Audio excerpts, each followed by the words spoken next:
Hello, everyone. We are live on LinkedIn, Facebook, and YouTube. Today, the live broadcast's topic is a good job is not utopia. Why am I talking about this topic? I am very interested in the topic of work. And as you know, I am a career coach and I help people make career choices and do work that fulfills them. So I get to talk with many people who are unfulfilled at work and who are looking for a new direction in their career. Once they get clear about what they want to do, their values, what they care about, a certain hopelessness sinks in.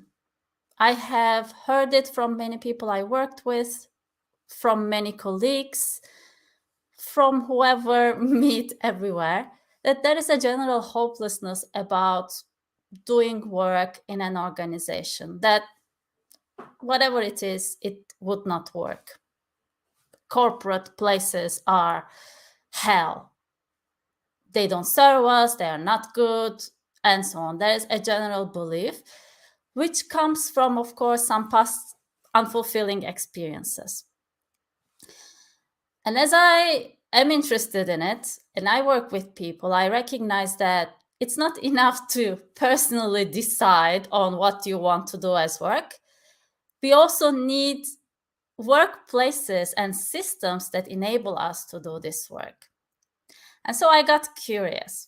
And somehow I think probably all of us, I'm so lucky that when my life brings me to a certain place, that my perception opens and I receive different wisdom and information and get to connect with new people that fill me with inspiration, with new knowledge. That's actually how I think learning works. When we clarify what we are interested in, then our perception opens up for discovering or selecting what is serving our curiosity, and we start learning and we start accumulating this information and then make it ours.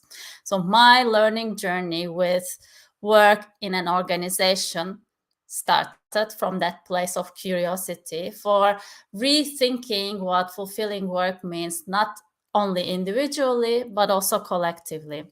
I think it's not possible, or it's rarely possible. Okay, I will stay with my firm statement that it's not possible to do fulfilling work on your own. We need people. We need supporters of our work, our customers, colleagues, partners. Nobody can be successful alone. Nobody can be happy on their own. We need people.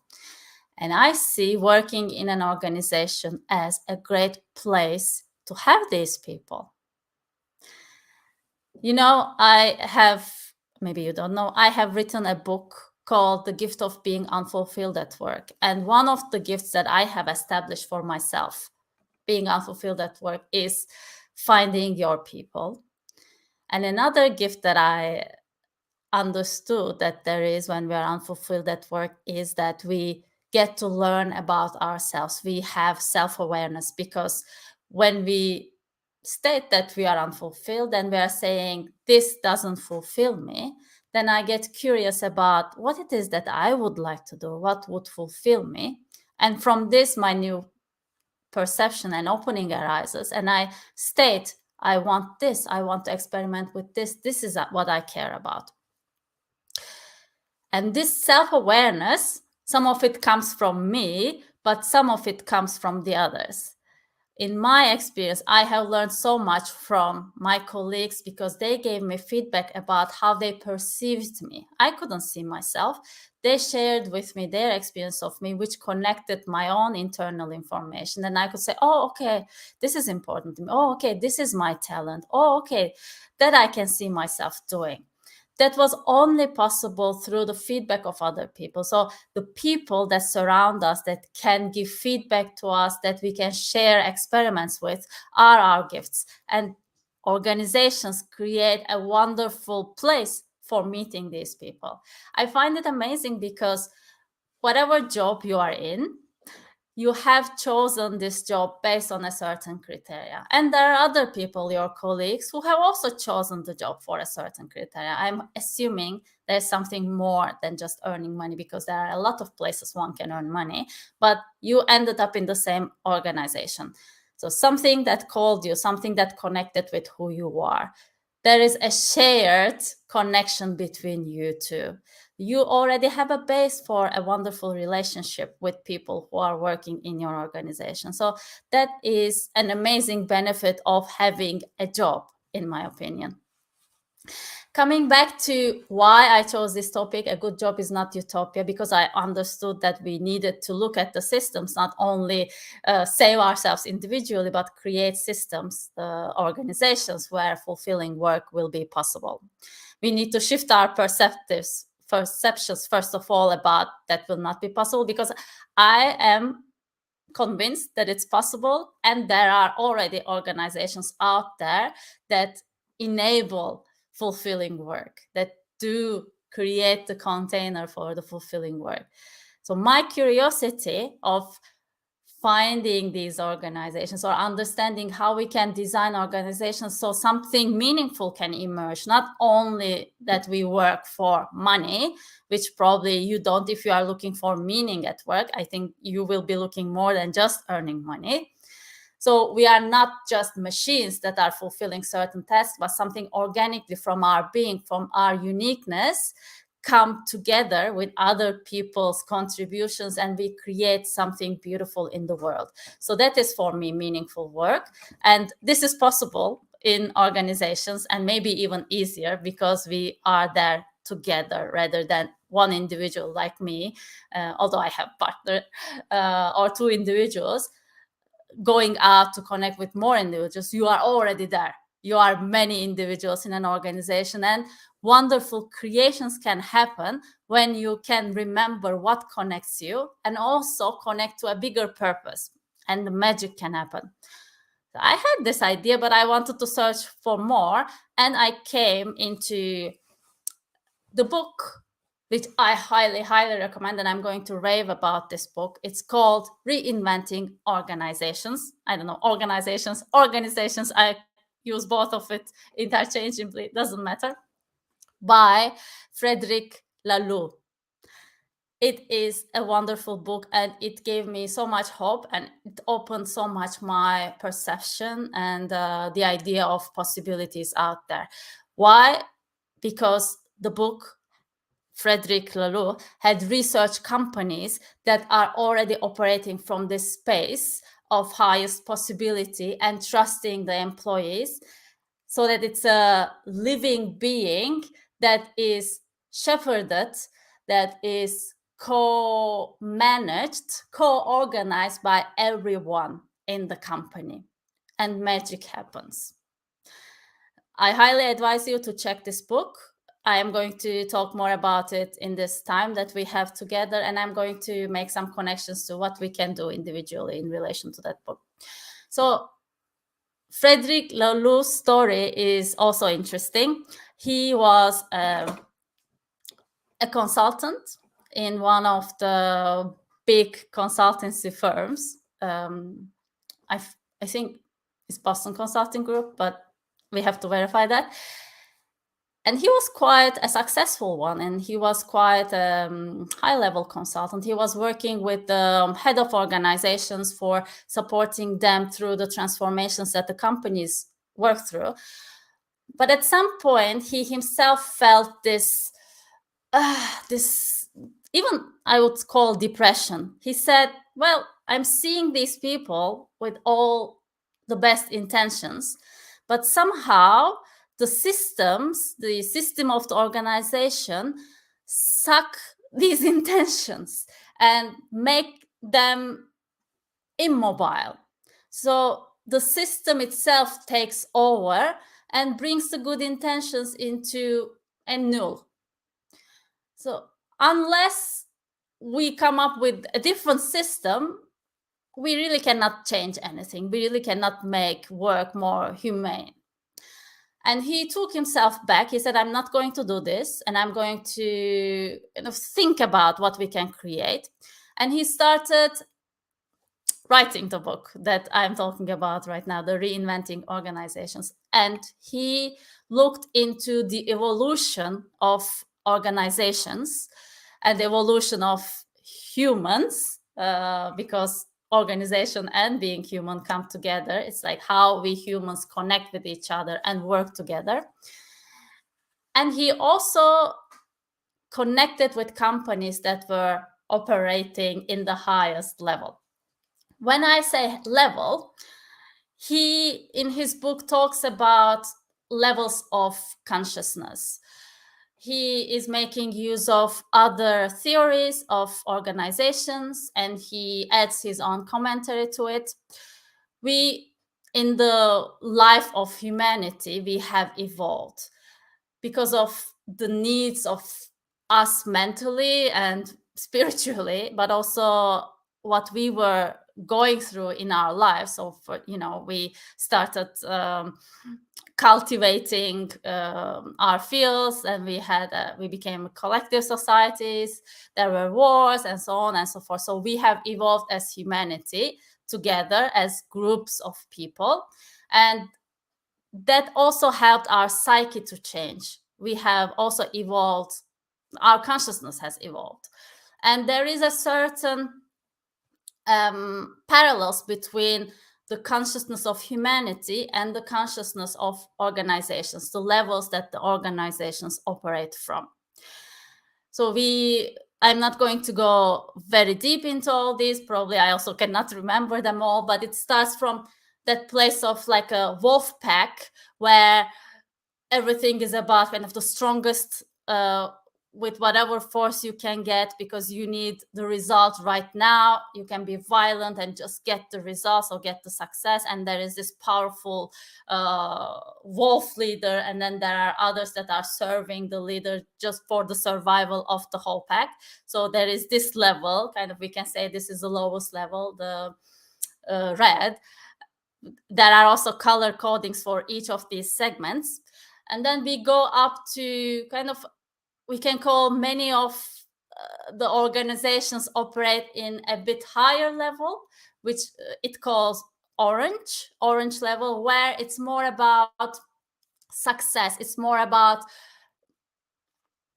getting the performance. So really profitability, efficiency. So what are our talents, how we can implement these talents to get the best output, maybe with the lowest cost. And we have a certain power dynamic based on who contributes the most in terms of the profits and in terms of the efficiency aspects of it. And then there are kind of higher levels. So the next level is a green, coded green level of organizations. Here it's more, not anymore about the performance, but we are together as a family here. We are connected with each other, heart to heart. Everyone has a say in the organization. Everyone needs to be fulfilled, needs to be happy with the decisions. And we are caring about our societies. We are caring a lot about each other. We are caring about the world. So we have these green organizations. And then the current highest, I think there are higher levels. To tell the truth, I haven't yet finished the book, but I'm so excited to share that with you because we need to start talking about these things before we are ready to start talking about these things. So our consciousness level also expands. And in this current highest level that I'm talking about, called TEAL, TEAL organizations, it's holistic, it's organic. The organization has a life of its own, and people in there self-organize to give life to this organization. They are there to sense the organization and then to bring the best potential of the organization, best future potential of the organization forward. So it's more organic. It's not about profitability, but it's about making this thing, this being, the organization, alive at its best potential. And the dynamic is such that everybody in the organization can access the information. It's available to everyone. There is nothing fixed. The people in the organization senses into the market, senses into the times, senses into what is emerging, and they can gather together, organize themselves in the moment to create the best output together. So this kind of dynamic organization operates from certain assumptions or certain beliefs that every individual that is making the organization together can be trusted, that they have good intentions, that they are there to bring something forward, that they will be doing their best at any moment when they have the possibility. So there is a maximum trust and open communication, which means open communication with each other, deep listening to each other, but also to the emerging future and the potential of the organization. So it might be sounding a bit woo-woo. I think it partially is, because we are talking about something like an organization which was always thought to be a machine, which means have to be measured, have to always be planned, has to be controlled, to a being, something that cannot be maybe seen, but it has a spirit of its own, it has a life of its own, and the people working for the organization are not the ones who get paycheck, whose contribution have to be measured and maybe paid accordingly, to life force, the nurturer of this being, and also, I don't know if you can say parent, maybe a parent that is nurturer rather than disciplining, not a controlling parent, but a nurturing parent that listens, is aware, is using the kind of the what is being heard and seen to give the biggest value back, to nurture back the organization.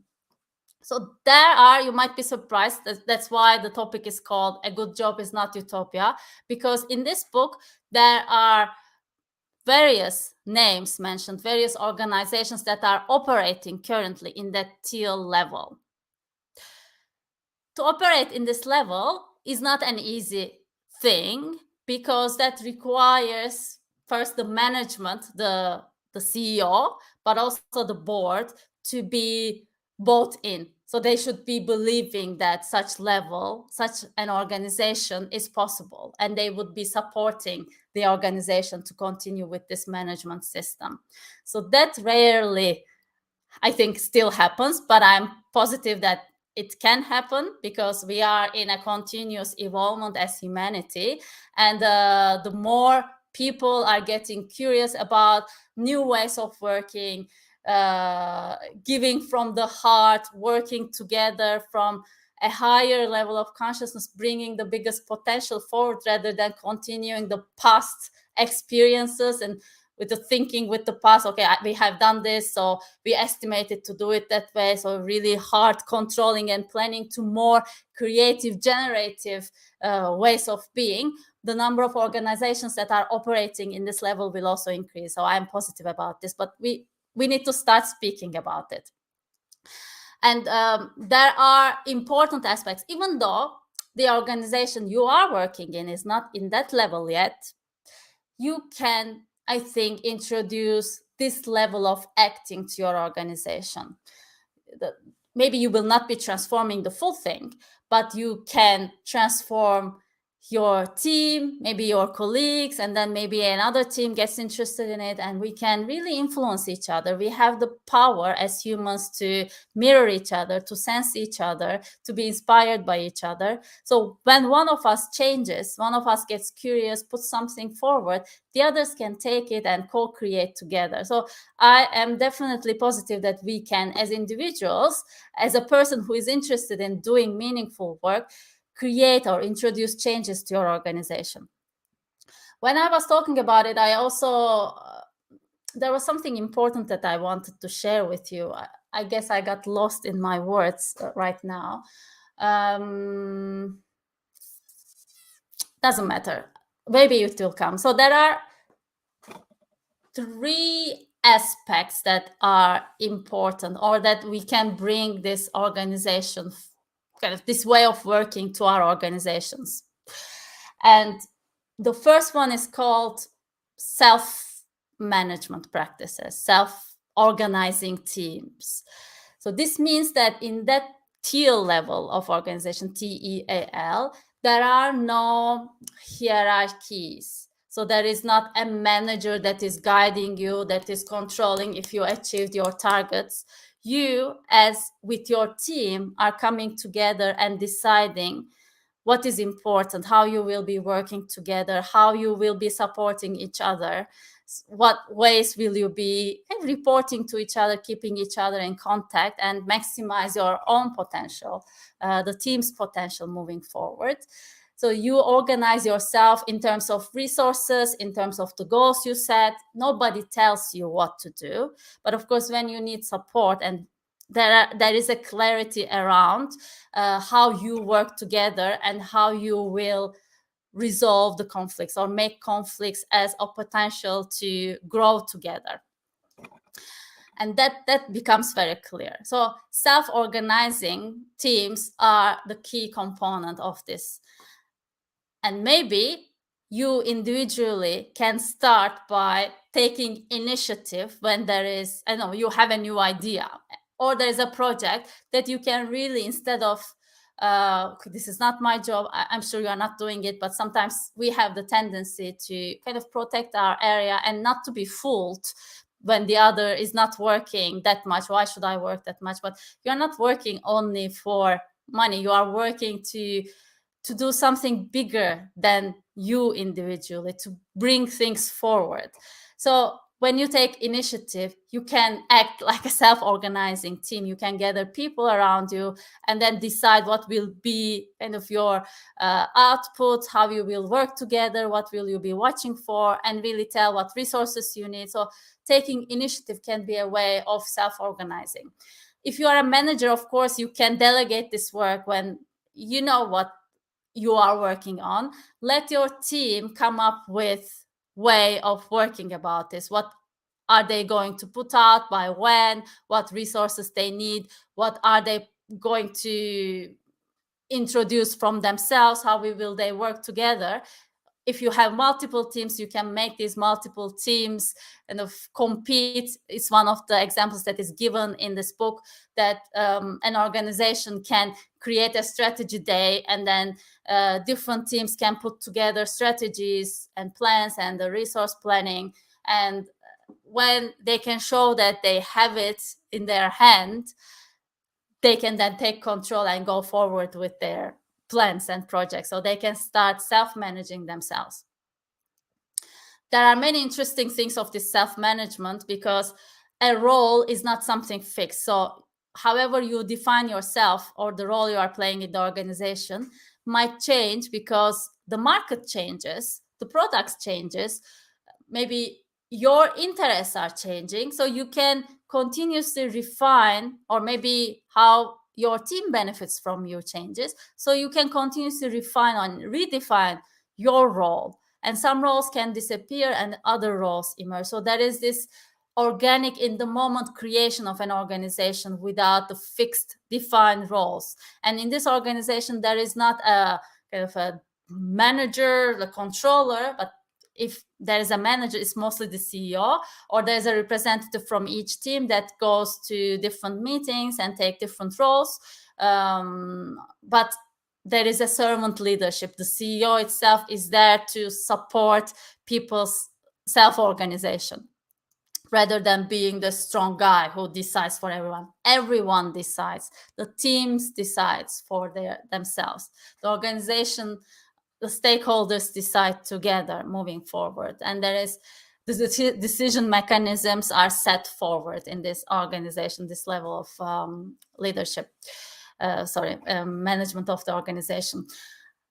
And the second thing is, the first thing we say, self-organization, introducing this. You can introduce this to your company through kind of your taking initiative, you deciding, taking action, and showing that you can do it. And as a manager, giving the authority to your teams. You can introduce this way of working. The second thing is the wholeness. The wholeness being people don't have to be different beings when they're at work and different beings when they're outside of work. Everybody brings their full self to work because it is what makes the connection possible. When I can show my vulnerable side, when I can show my creative side, when I can be fully myself, then I'm safe and I'm going to bring my best to work. And when I'm safe and I can show vulnerability and be myself, then my colleague can also be themselves and can show their vulnerability as well. So we need these wholeness practices to kind of be humans at work so that we can bring the best out of selves to this living organism and be more than we are individually together. You can introduce these wholeness practices quite easily. Some of the practices you can organize like to have meetings in a different way. Maybe not have this fixed, okay, this is our agenda, let's start, let's finish. Instead of this, maybe starting with a certain, let's be here together. Let's take a moment. Maybe you want to have silence. Maybe you want to have meditations. Maybe you want to have a round of sharing how you are feeling right now, what is inside of you, really coming in together and be humans together. Maybe at the end of the meeting, you want to acknowledge each other, saying that when you said it, my heart felt very warm. Maybe you want to, in the end, do a checkout where you say, what are you feeling right now? How are you going to go towards your day? So you can transform your meetings to make the workplace more human or to have more wholeness in the organizations. You can introduce additional activities to foster the wholeness in the organizations. Maybe you want to have a different day where people are, one day of work year, you are going to do off work meetings. So you will not be working, but you will be doing, art day or something like this, where people can be themselves and show a different side of themselves at work other than just working and just being efficient.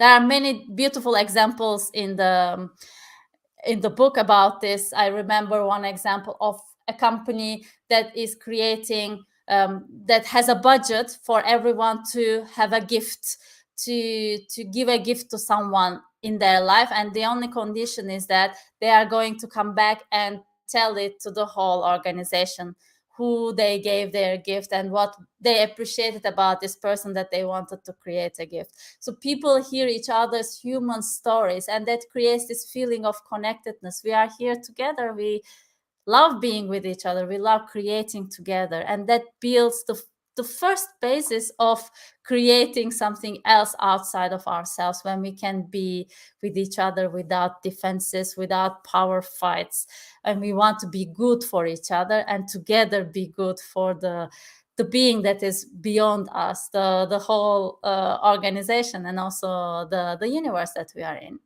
So this wholeness, bringing wholeness to the companies, to your organization, is a practice that you can do. And the third practice that you can bring is, so what we said, I lost my words again. First we said self-organization, the second is wholeness, and the third is it's called evolutionary purpose. It's really, really important to, if we want something emerging, something that is so flexible, we need to have a focus, and our focus is our purpose. So we can change the way we serve, and we can introduce new products and new services once we know why we are doing it. So what is the purpose of us working together? So the TEAL level, TEAL level of organization has a very clear purpose that is sensed by everyone, and that can be sensed and witnessed in all the decisions that are taken in the organization and day-to-day work. of people working in this organization. So you can individually think about the purpose of the organization you are working in. It's not that you define it. It's not like a mission and vision statement that is like we serve this and this and that. It's more than that, because we are talking about a living being rather than a machine. The organization is a living being. You are hearing its purpose, you are sensing into its purpose. So what might the purpose of this organization be? Actually inviting your colleagues and gathering together and hearing each other, and then together deciding the sense purpose of the organization and then working towards that would be how you can bring this sensed utopia into a reality in the organizations you are working in.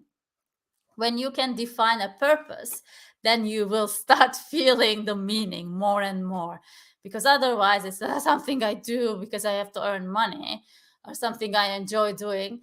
At some point your energy will be dropping, because there is no sense to continue doing it. If you created that, what else is there to create? But if we are talking about a purpose, you can continue serving it. You can maximize it. You can continuously evolve around it, and it also changes it. Like there's a certain guidance, the red line of the purpose, but some things, because we are changing, life is changing, something changes, and you always kind of, your guidance, your direction is originated from this purpose, from this evolutionary purpose of the organization you are working in. So I invite you to reflect on the purpose of the organization you are working in. Or if you are going to look for another job, which is not utopia, but a good one, really align yourself. So sense into the purpose you want to be part of, and look for organizations that are living these purposes. And then you can introduce, hopefully they have the wholeness practice, the second practice, and the self-organization, self-management. Maybe they also have this, but you might also play a role introducing this to the organization. But the purpose, when it's aligned with your purpose, your individual purpose, then you are in heaven and you can contribute your best to this living being and really make a gift to the world and feel the sense that you are part of this gift. What a beautiful feeling it is. I would like to come to an ending. I want to remind you that this book that I'm mentioning is called Reinventing Organizations by Frederic Laloux. I highly recommend you to read it. You can also look for companies that are operating with the principles of the TEAL, TEAL, which is kind of the most common highest level of operating consciousness. Now I remembered what I missed in the middle. I wanted to say that our human consciousness is continuously evolving, because we are kind of, our life experiences and our challenges are pulling us towards a higher level of being, of seeing, of potential. But at the same time, who we are in contact with or what we are in contact with also influences. I recognize that I was very lucky that I studied in Boğaziçi University, one of the top universities of Turkey, because I was there with other people who were operating from a higher level of being. So I felt a certain uplifting of who I was. I grew in that place. And then at work, because my work was supporting growth, I'm very grateful to the organizations I have worked with. There's always encouragement, support, a certain openness, trust in me and my abilities. I was always trusted. There was always an uplifting movement for me. So if you work in these organizations, or if we have organizations that are operating in a higher level of consciousness because they invite certain systems, containers, certain ways of acting and being, people working there, even though individually they might not be operating from the highest level of consciousness, still they will be invited to go there because the system is such.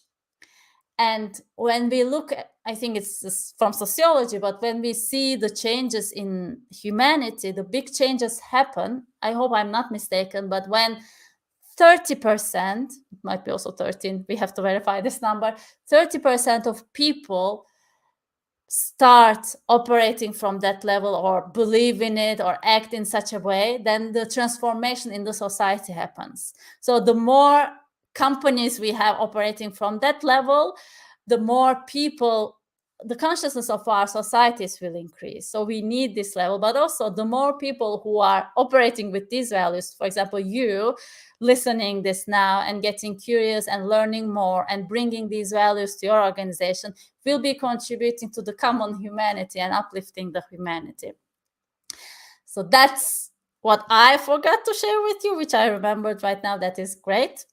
And closing, I would like to I don't know how things will evolve, but when we are open, when we are getting clear about our purpose and we know our intention, we want to do this kind of work that uplifts humanity. That's what I say. I want to help support people do work that uplifts humanity, which includes yourself. We don't have to know everything. We can let things evolve. Let's start walking. Let's start trusting each other, be in good faith and move with it. And actually, I stole this from the book. One of the leaders that has created a teal organization, one of the examples of organizations in the book called FAVI, the leader's name is Zobris. I'm going to read this to you. He said it when he introduced this system to his organization. He said, "How will we operate in the future? To be perfectly honest, I don't know. I'm convinced that you deserve for us to work together differently, but I don't have an alternative model.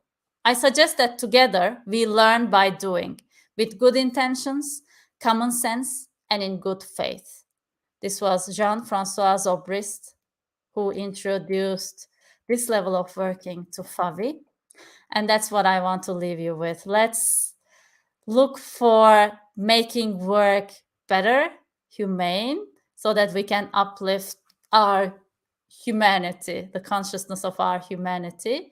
We might not know what will happen, but let's trust each other, start or be in the learning, go out in the world and stay in connection to what's happening to ourselves and to each other. I am closing here. This will go to our podcast, Unique Careers, Unique Lives. You can find more information about it in the website of Unique Careers, Unique Lives. This was a live broadcast on LinkedIn. Maybe you will be watching it later. So thank you very much for taking the time with me. Read the book of Frederic Laloux, Reinventing Organizations. Keep the good faith that the things will be better and better and we can create better organizations, be good for each other, and uplift our consciousness and the consciousness of humanity. Love you very much. Hope to see you again soon. This is a show closing.